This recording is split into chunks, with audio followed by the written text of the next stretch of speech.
कृष्ण राधे राधे। हमारे चैनल में आप सबका स्वागत है। हम हैं आपकी सखी वृंदा देवी दासी। सभी वैष्णव भक्तों के चरणों में हमारा कोटि कोटि प्रणाम। हमारे चैनल के कुछ भाई बहन हमसे कह रहे थे कि दीदी आप हमेशा गोपू सोना और मुकुंद सोना का सेवा हमें दिखाते हो, लेकिन कभी कभी राधा माधव का सेवा भी हमें दर्शन कराइए। तो इसीलिए हमने सोचा चलिए आज आप सब से राधा माधव का सेवा वीडियो शेयर करते हैं, ताकि आप सब भी राधा माधव का सेवा प्रोसेस देख पाए। वैसे तो लड्डू गोपाल जी, राधा रानी सबका सेवा प्रोसेस सेम ही है, लेकिन फिर भी आप सब बहुत ज़्यादा रिक्वेस्ट कर रहे थे, इसीलिए आज हम राधा रानी, गिरी सोना, गोपू सोना, मुकुंद सोना, माधव जी सबका सेवा प्रोसेस आप सबके सामने लेकर आ गए हैं। सबसे पहले यहाँ पर हम ठाकुर जी के स्नान के जल को रेडी कर रहे हैं, जिसमें हमने दे दिया है तुलसी पुष्प, अगरू, गुलाब जल, अगरू स्प्रे और चंदन।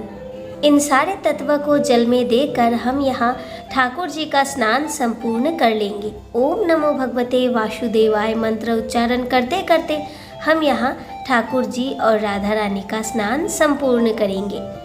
स्नान संपूर्ण करने के बाद ठाकुर जी को हम अच्छे से पोंछ लेंगे और उनका इत्र मालिश भी कर लेंगे। हर रोज दिन में हम ठाकुर जी को 2 बार इत्र मालिश करते हैं, एक स्नान के बाद और एक रात को शयन में देने से पहले, क्योंकि हमें ऐसा लगता है कि हमारे बच्चे पूरा दिन कितने खेलते हैं तो थक जाते हैं, इसीलिए इत्र मालिश तो मस्ट है। इसीलिए अगर आपके पास भी समय है तो इत्र मालिश ठाकुर जी को अवश्य कीजिए। तो चलिए यहाँ स्नान संपूर्ण करके ठाकुर जी को रेडी कर लेते हैं। स्नान संपूर्ण करने के बाद अब हम ठाकुर जी को आसन में बिठा लेंगे।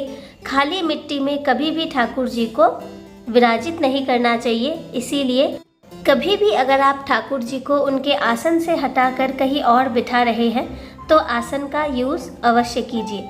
तो चलिए यहाँ स्नान संपूर्ण हो चुका है। अब हम माधव जी को भी अच्छे से पोंछ लेते हैं। गोपू सोना, मुकुंद सोना सभी को अच्छे से पोंछ लेंगे और राधा रानी को भी। उसके बाद उन्हें अच्छे से पोशाक धारण करा लेंगे। इस दौरान आप ठाकुर जी को कोई भी अच्छा सा गाना सुना सकते हैं या फिर ठाकुर जी का नाम जाप भी कर सकते हैं। सच कहूँ तो आप यहाँ ठाकुर जी का नाम जाप ही ज़्यादा कीजिए, क्योंकि कलयुग नाम का आधार है। नाम के बिना कभी भी हम सब भक्त को उद्धार नहीं मिलेगा। इसीलिए गुरुदेव हमेशा कहते हैं, उठते बैठते जागते सोते कर्म करते हुए हमेशा ठाकुर जी का नाम जाप करते रहो। नाम जाप का बहुत प्रभाव है। नाम जाप का प्रभाव हमेशा हमारे ऊपर होता है, लेकिन कभी कभी हम उन्हें समझ ही नहीं पाते, लेकिन फिर भी उसका प्रभाव हमेशा होता है। तो देखिए यहाँ राधा रानी को हमने तैयार कर लिया है। आज हमने राधा रानी और गोपू सोना, मुकुंद सोना के लिए सेम ड्रेस ही बनाया है। जब सारे बच्चे अपने पोशाक को धारण करेंगे ना तो कितने प्यारे से लगते हैं। तो चलिए यहाँ गिरी सोना को भी हम पोशाक धारण कराते हैं और सुंदर से उनका भी श्रृंगार संपूर्ण कर लेते हैं। जैसा कि आप सब जानते हैं, गिरी सोना ज़्यादा सजना तो पसंद नहीं करते, लेकिन फिर भी उनका नॉर्मल सा श्रृंगार हम हमेशा ही करते हैं। तो चलिए गिरी सोना का श्रृंगार भी संपूर्ण कर लेते हैं और बाकी सारे ठाकुर जी का श्रृंगार भी संपूर्ण कर लेते हैं।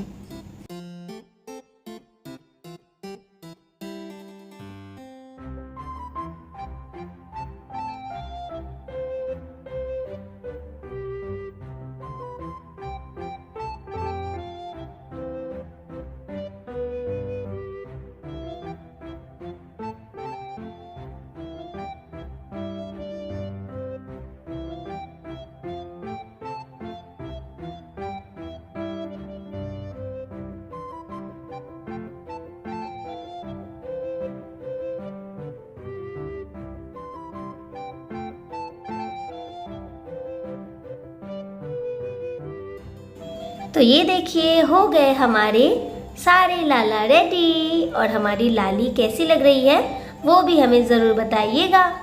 अब जैसा कि हमारे घर में बहुत सारे ठाकुर जी विराजमान हैं, तो हर रोज़ सभी को स्नान कराना पॉसिबल नहीं होता, जिस कारण से हम ठाकुर जी का आचमन कर लेते हैं। जिन ठाकुर जी को हर रोज़ हम स्नान नहीं करा पाते उनका आचमन करते हैं, और बाकी जो चित्रपट होता है उनको भी हम पोंछ लेते हैं अच्छे से। श्रृंगार संपूर्ण करने के बाद आईना दिखाना अति आवश्यक है, इसीलिए यहाँ श्रृंगार संपूर्ण करके हम ठाकुर जी को आईना दर्शन करा रहे हैं। आईना दर्शन कराने से पहले यहाँ हमने ठाकुर जी को पुष्प तुलसी भी निवेदन कर दिया था। उसके बाद अब हम ठाकुर जी को भोग निवेदन कर देंगे और उनका आरती भी संपूर्ण कर लेंगे।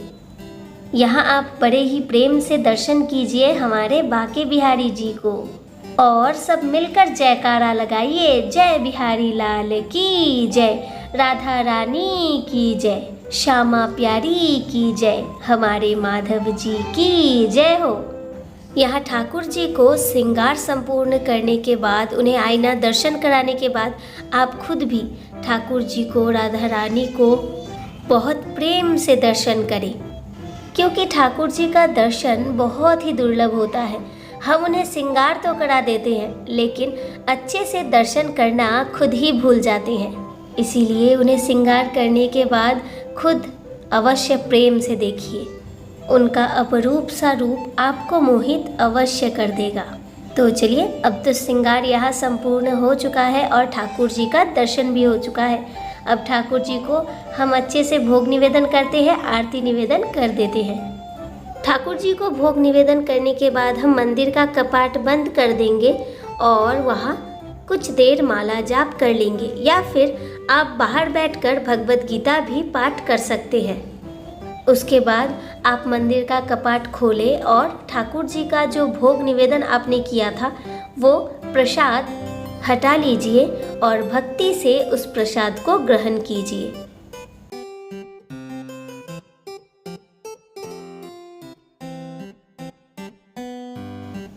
तो जैसा कि अभी दोपहर हो चुका है, हम गिरीशोना के लिए जो अन्न भोग हमने बनाया था वो भी हम लेकर आ गए हैं।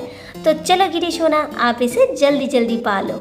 गिरीशोना अभी भी बहुत छोटे हैं, जैसे गौरी को हमेशा खिलाना पड़ता है, गिरी को भी हमेशा हम ऐसे ही खिलाते हैं। और आप सब तो जानते ही हैं, गिरीशोना दोपहर में भोजन करने के बाद शयन में अवश्य जाते हैं। तो चलिए, गिरीशोना को हम यहाँ जल्दी जल्दी भोग सेवा करा देते हैं और उन्हें शयन में भी दे देते हैं। अब आप बताइए, आप अपने लाला का सेवा कैसे करते हो? और साथ ही आज हमारे सारे लाला का सेवा वीडियो आप सबको कैसा लगा वो भी हमें ज़रूर बताइएगा। और साथ ही अगर आप और भी सेवा वीडियो देखना चाहते हैं तो वो भी हमें ज़रूर बताइएगा। अगर वीडियो अच्छा लगा तो प्लीज़ वीडियो को ज़्यादा से ज़्यादा शेयर कर दीजिए, ताकि हर कोई ठाकुर जी का ये प्यारा सा सेवा वीडियो दर्शन कर पाए। आज बस इतना ही, मिलते हैं नेक्स्ट वीडियो में। तो यहाँ आप देख सकते हैं गिरीशोना शयन में जा चुके हैं। शाम को उठकर फिर घूमने भी तो जाना है ना, मंदिर दर्शन के लिए। तो चलिए, गिरीशोना को हम यहाँ शयन में देते हैं और अपना काम संपूर्ण कर लेते हैं। आप सब अपने गोपू सोना के साथ हमेशा ऐसे ही हंसते रहें और बहुत बहुत बहुत खुश रहें। Hare Krishna, Radhe Radhe, thank you for watching, Hari बोल।